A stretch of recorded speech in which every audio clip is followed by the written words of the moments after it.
तो मित्रों, कौन सा व्यक्ति किस मानसिक स्थिति में जी रहा है, एक बहुत बड़ी बात होती है। और ऐसी बात नहीं है कि तंत्र में बहुत कुछ होता भी है, ऐसी बात नहीं है। लेकिन जहाँ तक समस्याओं की बात आती है तो समस्याएं हम किसी भी साधना से निकल सकते हैं। यदि कोई भी हम सही साधना करें, चाहे यक्षिणी की साधना करें या फिर योगिनी की साधना करें या फिर माता दुर्गा की साधना करें या फिर कुबेर देव की साधना करें, लेकिन एक बात को हमेशा याद रखो कि सबसे पहले यदि कोई भी साधना करना चाहते हो और जीवन में यदि सफल होना चाहते हो तो एक बहुत बड़ी बात होती है, एक सही गुरु का मार्गदर्शन और सही साधना विधि हो और नियम से साधना हो।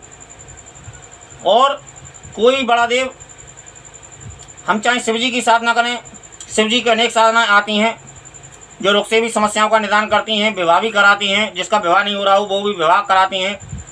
और यदि किसी को बेटा ना मिल रहा हो या फिर लड़कियां होती हों तो उसको बेटा हो जाता है। लेकिन हर चीज़ का एक पूजा विधान है, पद्धति है, और लोगों को ज्ञान है नहीं।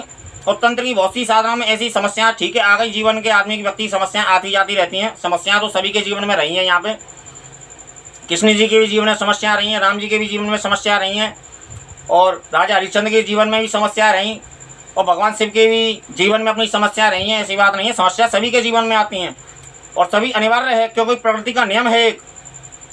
क्योंकि सब एक बार उसके नीचे से सब, उस समय के नीचे से सब गुजरते हैं और सब समय सबका हिसाब किताब रखता है। लेकिन जहाँ तक उससे निकलने की बात है तो उसके लिए दो तीन चीज़ें कुछ ज़रूरत होती हैं, जो जरूरी बुनियादी सिद्धांत होते हैं किसी भी साधना के या फिर किसी भी के। सबसे पहले तो एक अपने मुख्य देव को पकड़ो और देव आराधना करो। नॉर्मली पूजा पाठ से कुछ नहीं होता है, और कितनी बड़ी समस्या हो आपकी, ऐसा जरूर हो सकता है कि एक साल की जगह तुम 2 साल लग जाए तुमको समस्याओं से निकलने में, ऐसा भले ही हो सकता है। लेकिन किसी भी देव साधना से या फिर किसी महाविद्या साधना से आप समस्याओं से निकल जाओगे। और हर महाविद्या साधना अपना उसमें, लेकिन एक बुनियादी सिद्धांत यह होता है साधना का कि 108 यक्षिणियाँ भी होती हैं और 64 यक्षिणियाँ भी होती हैं। यक्षिणियाँ अनेक होती हैं, मुख्यतः तो 64 यक्षिणियाँ और 108 भी मान सकते हैं, 108 भी कही जाती हैं और 64 भी, मुख्य रूप से 64 कही जाती हैं। हर यक्षिणी का अपने कर्म होता है, हर यक्षिणी का एक फल होता है।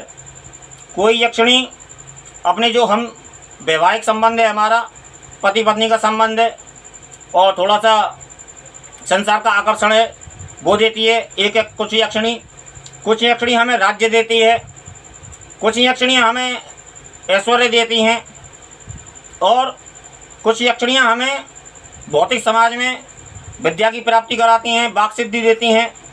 कुछ यक्षिणियाँ रस रसायन देती हैं हमें, कुछ हमें केवल धन देती हैं। तो हर यक्षिणी का, हर शक्ति का एक कर्म होता है। सबसे पहले तो सही गुरु का मार्गदर्शन हो और कौन से समय पे कौन सी साधना करनी चाहिए। ये जरूरी नहीं कि हम समस्याओं में फंसे हुए हैं और हम डाकनी साधना कर ले तो हम समस्याओं से निकल जाएंगे, कभी नहीं हो सकता ऐसा। सबसे पहले तो डाकनी साधना का पहला सिद्धांत ये है कि डाकनी साधना करने से पहले तुमको कवच कीलन चाहिए। हर उग्र साधना को, हर तांत्रिक साधना को करने से पहले कवच कीलन अनिवार्य है। और कवच कीलन के बिना तुम किसी भी तांत्रिक साधना में, उग्र साधना में उतरोगे तो यहाँ तो पागल हो जाओगे और यहाँ पर कुछ हाथ नहीं लगेगा। यदि मानसिक स्थिति सही रही, आप मजबूत दिल के रहे, तो सिद्धि आपके हाथ नहीं लगेगी। और बिना गुरु के मार्गदर्शन में करोगे तो हो सकता है कि समस्या में ज़्यादा गिरने के आपके चांस हैं, और 99% ऐसे चांस हैं यदि आपने उग्र साधना की, तांत्रिक साधना की बिना गुरु के मार्गदर्शन के और सही गुरु मार्गदर्शन के। क्योंकि बताने वाला मंत्र हर एक कोई बता देता है, इस तरह मंत्र ना तो करने चाहिए ना उठाने चाहिए कहीं से, क्योंकि हर एक कोई व्यक्ति पुस्तक को खोलना नहीं जानता है, पढ़ना नहीं जानता और उसको बंद करना नहीं जानता है। ये एक बहुत बड़ी समस्या होती है व्यक्ति के जीवन में। और समस्याओं से निकलने के लिए सबसे पहले अपने मन को स्थिर कीजिए और धैर्य रखना सीखिए और अपने मन को मजबूत कीजिए और भगवान की शरण में जाइए। और भगवान का, कोई भी आपका मन ज़्यादा भारी होता है या फिर आपको ज़्यादा दुख महसूस होता है अपने मन में और ज़्यादा दर्द पैदा होता है तुमको अपने मन में और अपनी दिल में, तो सबसे पहले अपना भगवान के चरणों में जाएं और भगवान के चरणों में जाके अपना सबसे पहले प्रणाम करें। वहाँ थोड़ा सा 10-5 मिनट बैठे शांति से और विचार को शून्य करें विचार शून्य करने का प्रयास करें और अपने भगवान से ध्यान लगाने का कोशिश करें और वहीं से अपनी समस्याओं को उनको बताइए।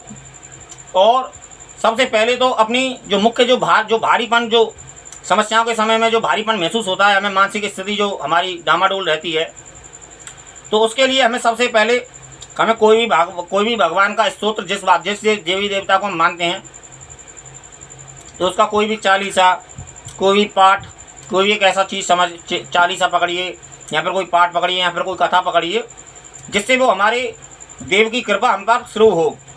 और धैर्य बहुत जीवन जरूरी होता है, मुसीबत के समय में धैर्य बहुत आवश्यक होता है और धैर्य के बिना हम जीवन की जंग जीत नहीं पाएंगे। और मुसीबत के समय में सबसे पहले तो इसी चीज़ को कीजिए कि भगवान की शरण में जाइए और भगवान का कोई भी स्तोत्र और पाठ कीजिए स्टार्ट, और फिर सही गुरु का उससे कुछ तुमको राहत मिलेगी। क्यों? और वो निरंतर होना चाहिए, वो चीज़ में कमी नहीं आनी चाहिए और अपनी भगवान को समस्या बताते रहना चाहिए। और फिर किस तरह अपने जीवन में से बाहर निकला जाए, ज्ञानी लोगों से, समझदार लोगों के बीच में बैठो, उनसे विचार विमर्श करो। ऐसी बात नहीं है, मुसीबत के समय में बहुत से लोग ऐसे मिल जाते हैं, यदि हम भगवान की शरण में जाते हैं तो बहुत से लोग, ऐसी बात नहीं, भगवान कहीं ना कहीं से भेज देता है। भगवान से मदद मांगिए और भगवान से ही कहिए, क्योंकि ये दुनिया उसके अंतर्गत आती है। वो जिधर इशारा मन के, जैसा आदमी के मन में जो इच्छा पैदा करेगा आदमी, वो काम आपका हो जाएगा। और ना इसमें किसी वशीकरण की ज़रूरत है, ना किसी आकर्षण की आवश्यकता है। और भगवान से प्रार्थना कीजिए, भगवान कोई ना कोई आपके संपर्क में ऐसा आदमी भेजेगा जो आपको सही मार्ग दिखाएगा और यहाँ पर किस समय पे कौन सी साधना करनी चाहिए ये बताएगा। और इसी चीज़ को लागू करने के बाद में फिर उसको अपना समझने सबसे पहले, और फिर बहुत सी चीज़ों को समझने का प्रयत्न करो, क्योंकि एक साथ में कोई झटके से नहीं निकल सकता है मुसीबत से। मुझे भी 6 साल हो गए, 6 साल में मैं कितना निकला हूँ ये मैं जानता हूँ, लेकिन इतना निकल चुका हूँ कि यहाँ से मैं मार्ग चुन सकता हूँ। लेकिन 6 साल लग गए मुझे इसमें मुसीबत से निकलने, और मुसीबत मैंने खुद ही मोल ली थी।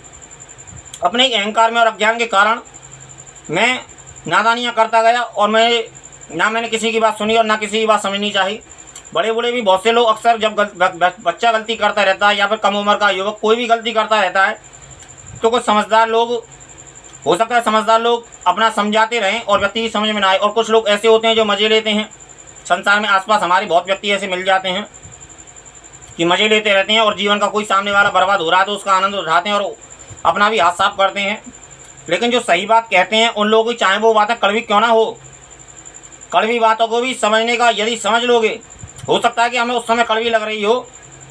वैसे मेरे देखे तो जो सच जो होता है वो मीठा होता है, लेकिन ज़्यादातर लोगों को मैंने यही देखा है, मेरे भी संपर्क में, मैं भी दुनिया में ही रहता हूँ, संसार में ही रहता हूँ, कि सच को आदमी केवल अपनी नज़र से ही देखता है और अपनी नज़र से ही सब कुछ समझता है। हर आदमी अपने आप को ही ये समझता है कि मैं ज्ञानी हूँ, और हर आदमी का ये फितूर है, हर आदमी की मानसिकता है ये। ऐसी बात नहीं है कि 2-4 लोगों की है। यहाँ पर मैं भी अपने आप में बहुत अपने आप को समझता हूँ, लेकिन जो अपने से ऊपर जो काबिल हैं उनको काबिल भी समझता हूँ, ऐसी बात नहीं है। लेकिन ज़्यादातर संसार में यही चीज़ देखने में आती है। और रही बात मुसीबत में निकलने की, कौन से समय पर कौन सी साधना करनी चाहिए और तंत्र क्षेत्र क्या है और तंत्र में क्या क्या हो सकता है और क्या क्या नहीं हो सकता है और कब हो सकता है और क्या हो सकता है, ये एक बहुत बड़ी समझने का एक विषय है। इस चीज़ को साधक को जरूर समझना चाहिए। और यदि साधक इस चीज़ को समझ के चलेगा और धैर्य रखेगा और निरंतर साधना में बना रहेगा, तो उसकी समस्या धीरे करके उसकी ख़त्म होती चली जाएंगी समस्याएं। लेकिन यदि वो जल्दबाजी करेगा, शॉर्टकट चलेगा और कहीं ना कहीं बिना जानकारी के और बिना अगर कोई गुरु कोई किसी साधना की मना कर रहा है कि इस साधना को मत करो, तो साधना को हमें नहीं भी करना चाहिए। और हर व्यक्ति हर साधना में सफल हो ये ज़रूरी नहीं है, और हर साधना हर व्यक्ति के लिए नहीं होती है, ये भी एक समझने वाली बात होती है। और आज से पहले, कुछ समय पहले मुझसे बहुत से लोगों ने गुरु के विषय में चर्चा की थी कि गुरु आखिर क्या है, और गुरु के बारे में विस्तार से एक साधक का प्रश्न, वो अक्सर ऐसे प्रश्न, आध्यात्मिक प्रश्न करता रहता था कि कुछ विचार दीजिए और कुछ बताइए जानकारी गुरु के विषय में। तो इस विषय में मित्रों मैं आने वाली वीडियो में बताऊंगा। और जय महाकाल, जय माता महाकाली, हर हर महादेव।